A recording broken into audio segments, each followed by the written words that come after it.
Shalom, Shalom, Israel. First and foremost, I want to give all honor, glory, and praise unto YAHAWAH, BaHashem, YAHAWASHI, BaHashem, Rakwakwedash, double honor to the elders and apostles of Great Millstone, and Shalom to my Akim Wakwathim who are diligently waiting to be delivered from this final captivity. His brother Kawakub coming at you with no lesson. And normally I don't really do these types of lessons because I feel like I don't want to take part in it, but this is a good learning experience in general because this is kind of like a major revelation for many people that actually have the eyes to see. For many other people, they are really just brown nosing, and they are respecting the people rather than actually taking this as an opportunity or as a sign from Yahawadah that these people were never good to begin with. All right. Now, when I say these people, this does include Guerrilla Hebrew, yes, but it also includes, what's his name? I forgot what he's referred to as, but I think it's deacon or priest Hakah, as well as Hassad, because the thing that they're doing is that they are basically trying to do some sort of soft reset or whatever in terms of trying to change the understanding or make it seem like they have better understanding or they're more noteworthy or more notable than other. I just remember what I was looking for. And Slaki, that was the thing. Because, what's his name? Guerrilla Hebrew basically said that he thinks we could be here for another 1,000 years or whatever length of time that he said, which that was genuinely insane. That was genuinely crazy, which let me get this first before I continue on. Second Ezra chapter 9, verse 1, he answered me then and said, measure thou the time diligently in itself, and when thou seest part of the signs past, which I have told thee before, then shalt thou understand that is the very same time wherein the highest will begin to visit the world which he made. Which there's the main thing that goes in it is biblical prophecy. We're supposed to be able to, a part of our responsibilities and obligation is understanding and knowing biblical prophecy. All right, as we're watching all the prophecies, come into play, happen and whatnot, it should give us the confidence to be able to say that, okay, you know what? Yeah, we see DJT, for example, going crazy, fucking up people's lives. We see the state of the economy, not getting any better. All right, it's definitely not getting any better. All right, we see the state of, just things in general, the wars that's going on, the tensions of the wars continuing to grow, continuing to become an issue.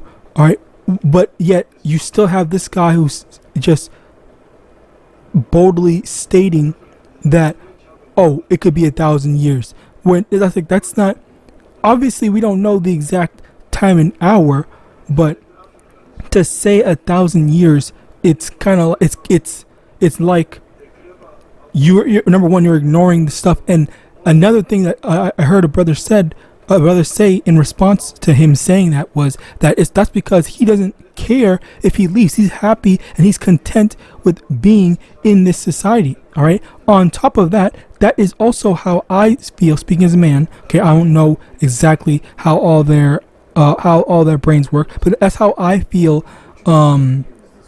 Maybe not Hassad. I don't know about Hassad, but that's how I feel. Priest Sakah, I think that's the title he goes by. So I'm referring to him as that for now. That's how I feel Priest Sakah also thinks, because he even stated, I think he even stated one time that he has through his words, he said I have a life. That's what he basically said outside of this whole debate stuff. All right, where I don't know what the type of implications are supposed to be. All right, but I've definitely I've definitely known and heard so much on how, Sakari specifically might have more money, especially with how that one guy Ariella, I believe, exposed Alazar from taking money from someone. But anyway, that's not that's not fully what this is about. My main thing is how these specific individuals, all right, are very content with living in this society, all right, whereas if the Lord doesn't come at all, or well, like, we're still going to do this debate thing, we're still going to take money out of the people. And the irony of it is that what's his name was Alazar was talking about how he feels more respect for, I forgot what term he used specifically, but he was basically giving more respect to vocab Malone and other Christians rather than Israelites, which that is an outrageous statement to make. How can you, in good conscience, if you are a true man of the Lord, say that you respect Christians who are actively lying, okay, who are straight up lying and are supposed to be our enemies, all right, our enemies, especially more directly towards you, all right? But again, that goes to show, Saki, that goes to show just how their relationship is. It isn't really about speaking the truth, all right? How can you, if you really believe that you are engaging in defending the gospel, defending the truth, or trying to make something, make our people open their eyes, if you truly believe that debates was what was actually going to wake our people up, then why would you say that you have more respect for the person that you were debating, the person that you were engaging in a spiritual battle with, besides the other people that are trying to wake your people up in another way? Okay, look at how many other camps besides Sakari that are also debating. So, but he has no respect for them. Look at the other camps that are just trying to wake them up the normal way or the proper way, and again still no respect for them.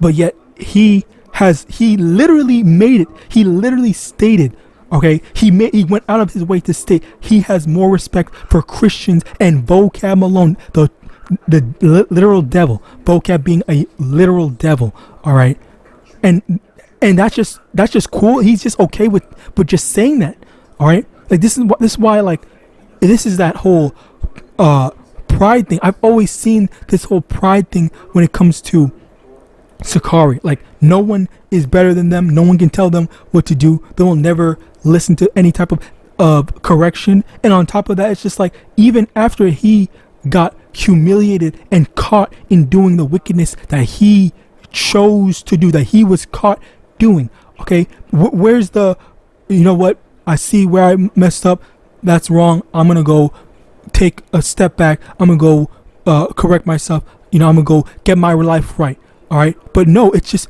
as he said, he's the same person, he's the same nigga as he said that he was when he was 9 years old, or whatever age that he said. I mean, he never was born again. He never changed. All right, like that's the exact same.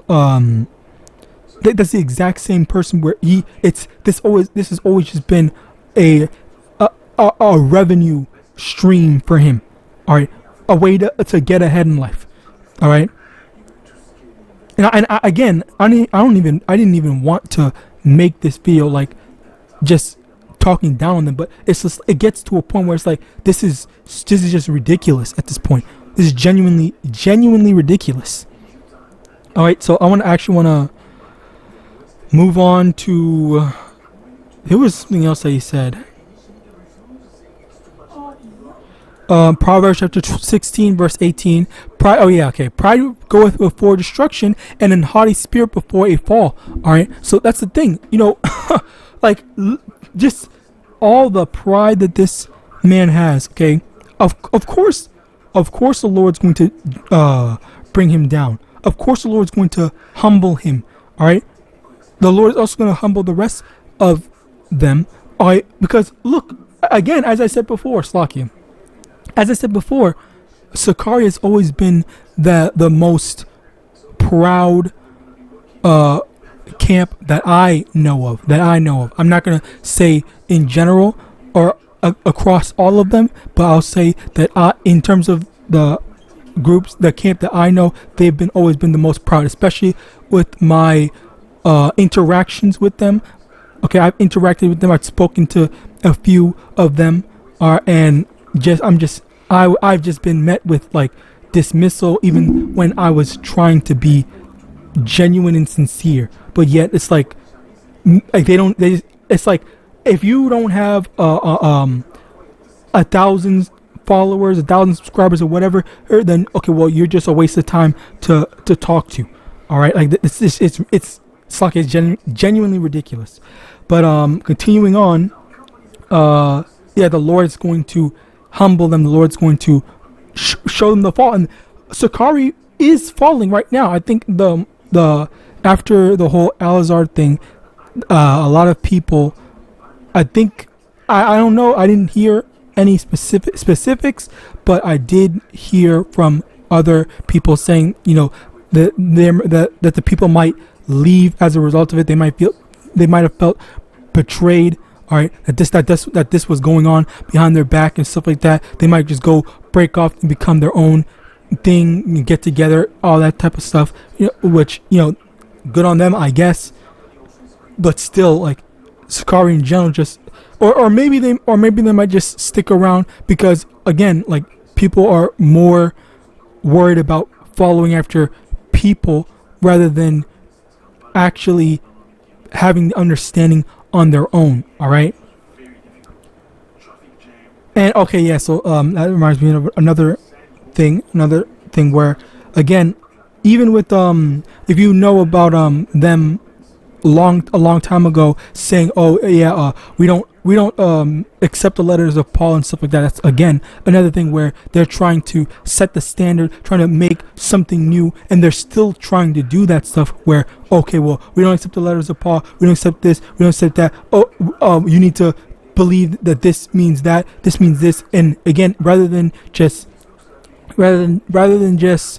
focusing on what can we do to push out, or it's like what can we do to continue to, or it's like continue our job of edifying, making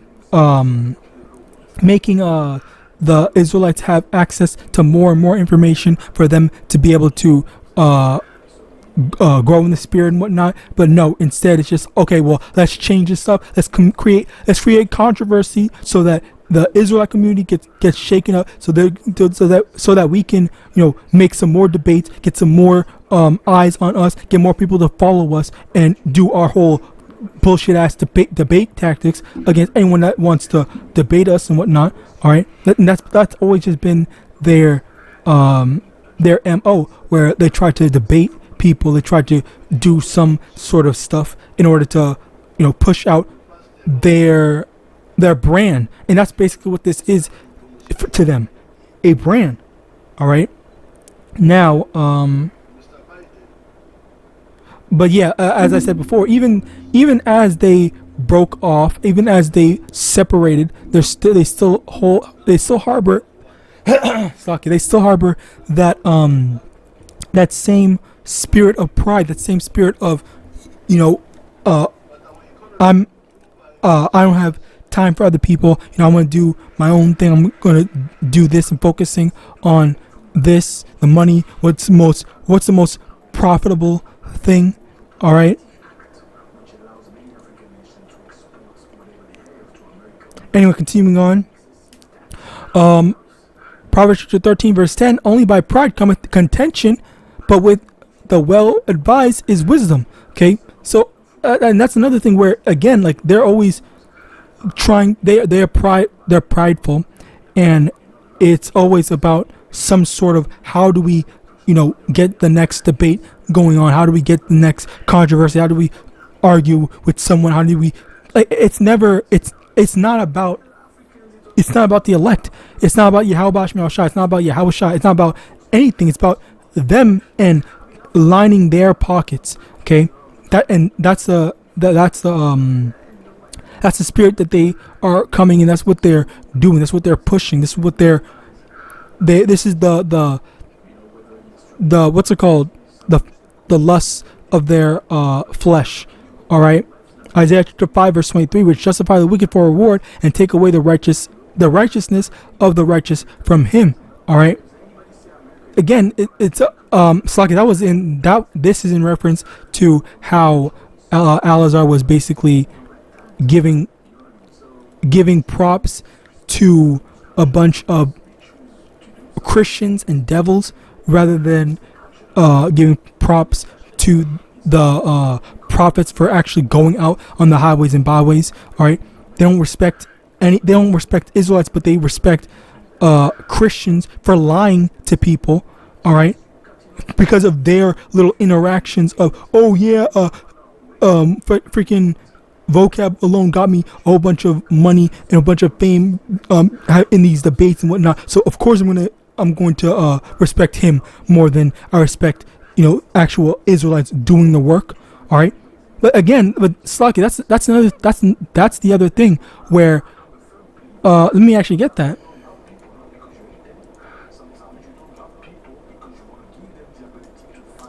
Let's get that in, I think it's Matthew chapter 6 verse 16. Moreover, when ye fast, be not as the hypocrites of a sound countenance, for they disfigure their faces, that they may appear unto men to fast. Verily I say unto you, they have the reward. Verse 17, but thou, when thou fastest, anoint thine head and wash thy face. And basically, verse 18, Slakia, that thou appearest not unto men to fast, but unto thy Father which is in secret, and thy Father which seeth in secret shall reward thee openly. So basically, the main takeaway that I'm trying to get this is not about necessarily fasting, but it's about doing your alms, which I think that was also another thing. Yeah, jumping up to verse 1. Take heed that ye do not your alms before men to be seen of them, otherwise ye have no reward of your Father which is in heaven. Therefore, when thou doest thine alms, do not sound the trumpet before thee, as the hypocrites do in the synagogues and in the streets, that they may have glory of men. Verily I say unto you, they have the reward. But when thou doest alms, let not thy left hand know what thy right hand doeth. Take that thine alms may be in secret, and thy Father which seeth in secret himself shall reward thee openly. Basically, how this whole debate thing, and even then, Slakia, I also want to point out, even then, Alazar was the one who said, this whole debate stuff, it's the same stuff repeated over and over again, even though he said he's going to go and he's still going to do debates when he wants to, but okay, I digress. Anyway, he was basically saying that, and all that grandstanding, all that debate, talking about, this is this, you guys are wrong, you guys are this, whatever, okay, those arguments, it's just for, he's basically exposing himself, as well as the whole concept of debating. Because even then, Slaki, that was another thing, I heard Vocab Malone say that he has someone's number saved on his phone, like on speed dial. I don't remember if it was Tazariak or if it was one of the Sakari members. I forgot. But just the fact that you have that devil's number and he has your number, calls in, that is a literal, like, that's just, I don't know what to say. I don't know, like, that's not, I would never have the devil's number for whatever, I guess, whatever. Anyway, the main point is how, why are they rubbing shoulders with the devil like that? It's like, why is he giving credit to the devils for being devils and continuously lying to the people? All right, why is he saying all this stuff? Why is he trying to push out this, I don't know, like, they're better than Israelites. Okay, you're just saying that all Israelites are worse than Christians. So why? So you're condemning all Israelites. You're saying that Christians are better. We should just go be Christians instead of Israelites because of something that you did and you got exposed for by one of your so-called friends. Okay, well, I guess that's it. But I pray this lesson was edifying. I want to give all honor, glory, and praises unto YAHAWAH, Ba'ashem, YAHAWASHI, Ba'ashem, Rakwak, Wadash, double honors to the elders and apostles of Great Millstone, Abad Ball, and Shalom.